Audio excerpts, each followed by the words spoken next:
સુરતની સારોલી પોલીસે પ્રોહિબિશનની પ્રવૃત્તિ વિરુદ્ધ લાલાક કરી હોય તેમ વેગનર કારમાંથી વિદેશી દારૂ અને બિયરના જથ્થા સાથે એક બુટલેગરને ઝડપી પાડ્યો હતો. સુરત પોલીસ કમિશનર ઓબંગ જામીર, અધિક પોલીસ કમિશનર મીણા, નાયબ પોલીસ કમિશનર કાનન દેસાઈ તથા મદદનીશ પોલીસ કમિશનર પરેવાની સૂચનાને લઈ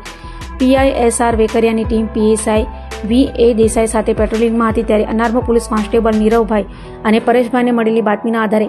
સણિયા હેમત ગામ આઉટર રિંગ રોડ પર વોચ ગોઠવી હતી. દરમિયાન ગ્રે કલરની વેગનર કાર ત્યાંથી પસાર થતા પોલીસે કારને આંતરી તેની ઝડપી લેતા કારમાંથી અલગ અલગ બ્રાન્ડની દારૂની બોટલો અને બિયરના ટીન મળી આવ્યા હતા. પોલીસે